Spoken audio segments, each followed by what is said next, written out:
For those of you that don't know me, my name is Starr. Actually, this year I've been voted as the girl most likely to. And I have. In the late 50s, drag went underground again, to the few working-class pubs in the East End of London and the north of England that would entertain it. There were one or two pubs that did approach you for drag, although a lot of them were a bit worried about drag, mainly because I suppose the gay aspect of it, and that you would get a rough crowd in that would laugh at you rather than with you. The audiences then were straight, mainly. On a Sunday night, maybe they would have a drag night, and then a few gays might infiltrate the place. But there were no such openly gay pubs as there are today, or no pubs just for gay cabaret or for drag cabaret. I would like to do a request. It's called An Evening with William Shakespeare, or A Touch of Dick. Many of the pub comics in drag were seen as that, comics wearing fancy dress. They were not seen as dangerous predators, sexual predators, or deviants in any way. Drag pioneers like Phil Starr created the modern drag act, combining the exoticism of the gay glamour queen with the low comedy of the pantomime dame. Well, I've always considered myself personally to be a stand-up comedian in drag. I do gags, mainly gags and songs, but I'm mainly known for being a storyteller. The scene opens on the Scottish Highlands. There are the three witches. You're not in it yet, Rachel. The three. Stirring at the cauldron, mixing up the special sex stimulant for men. You've got to swallow it fast, you get a stiff neck. Times have changed, haven't they? Do you know, I mean, we are in the days of political correctness now. And, I mean, of course, obviously they tell you you mustn't smoke these days, don't drink too much. Do you know, my advice to everybody is forget all that. Have what you want in this life while you're here. If you want to drink, get pissed. If you want to smoke, smoke your head off. I mean, drink and drive if you want to. There's nothing worse than having a crash and you're dead cold fucking sober.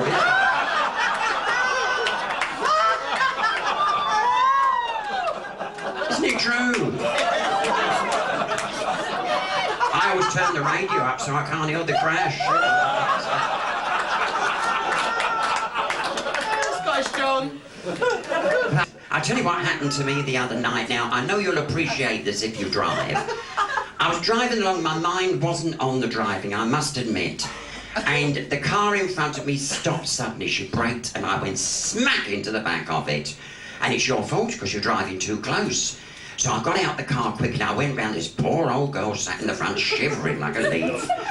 I said, come out the car, darling, and settle yourself down. She said, oh, me car, me car. I said, don't worry about the car, darling. That's secondary. It's you that's important. Get out, and I said, and calm yourself down. Oh, what with my husband? I said, get out that fucking car, you silly old cow. I sat her down on the curb, and I had a hip flask full of brandy, you see. So I said, take a sip of this, dear. I said, it'll calm your nerves. All of a sudden, the police car pulled up, the cop drove over, he said, who's to blame here? I said, smell her breath.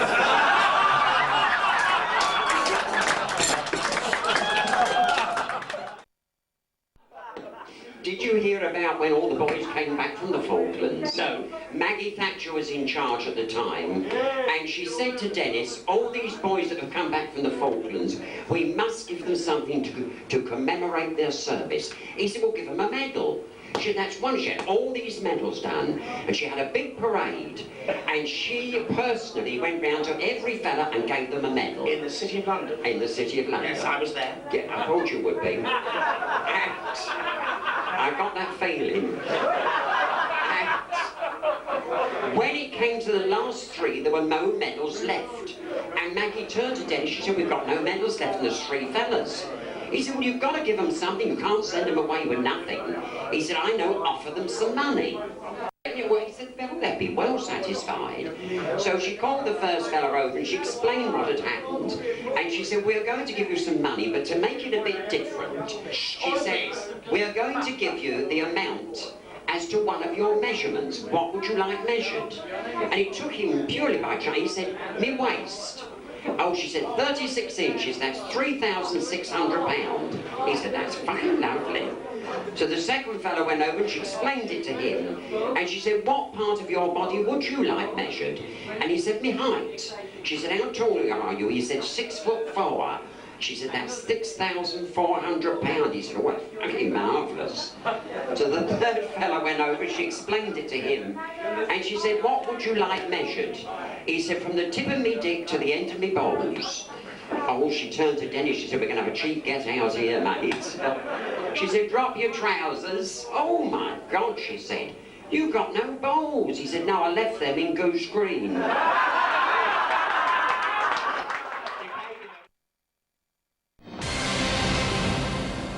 Bill, you're a bit old for this sort of thing. I'm still of an age for most things. What things are they? Well, still working. Are you? How long have you been a drag queen?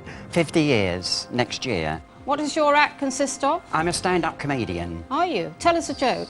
My first husband died of alcohol. I came home drunk and shot the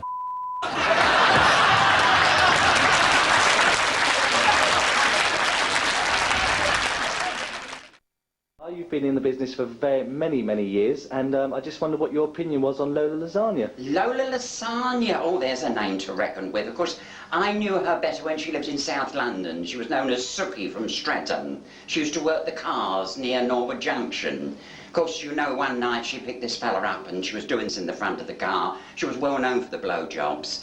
And unfortunately, the fella saw the police come in, pulled his zip up so quickly, that's where she got that hair lip from. Poor soul. I feel sorry for her, actually.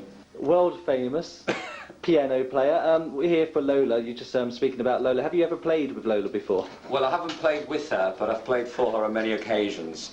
But I've nearly played with her, though, because we've clashed in the sauna once or twice. So, Lola, try not to go on the same days as I go, because we really don't get on very well in that situation, do we? And can you tell us anything about Lola in the sauna? No, except that there's a lot of banging and sort of noises coming out from the room next door. Okay, thank you very much. Probably fisting, yeah.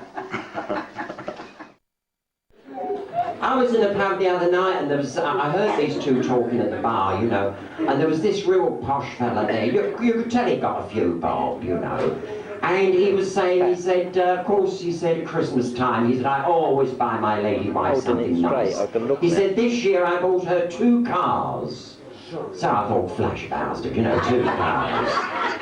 So he said, I bought her the Mercedes just for going to Tesco's and doing the weekly shopping, you know.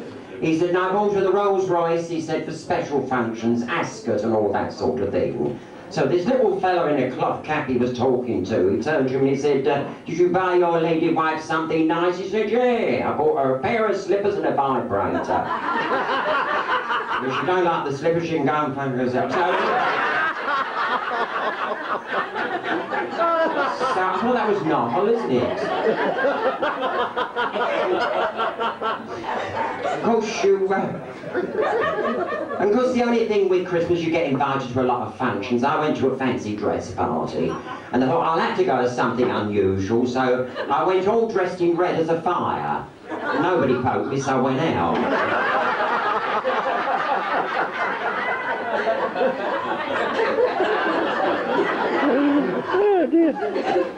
I've got a friend that lives next door, he's got a bald head and a wooden leg. And he said, what can I go as? So I thought, well, you know, I had a brainwave, I ran down to the grocer's, bought a pot of treacle, spread it all over his bald head, shoved his wooden leg up his arse, he went as a toffee apple.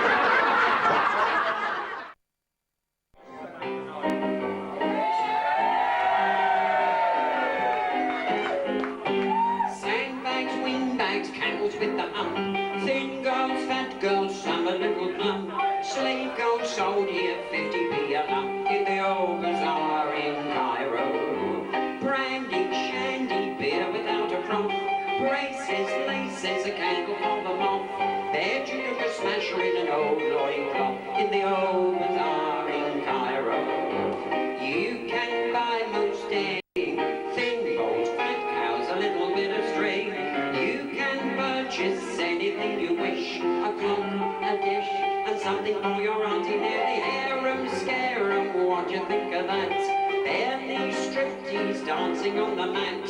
Oompa, that's enough of that in the old bazaar in Cairo.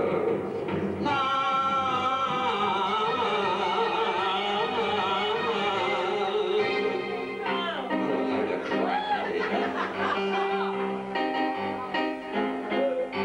Rice pud, very good, what's it all about?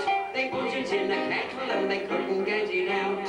Everybody took a turn to suck it through the spout in the old bazaar in Cairo. Mamadam, Ramadan, everything in style. Genuine Bedouin carpets with a pile.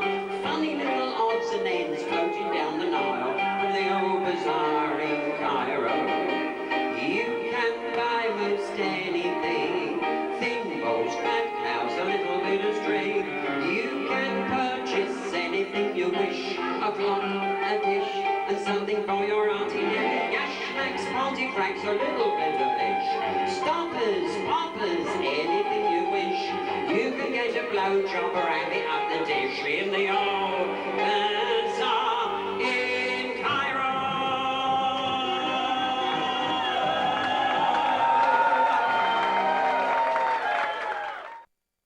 Bristol. Why Phil? Well, the sensible answer is that he did actually get, I think, the most questions right. Oh, we He don't was want any the sensible answers. Oh, sorry.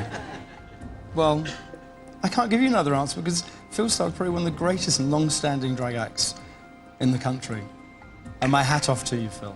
But you're just useless at this. Phil, you have been a star here.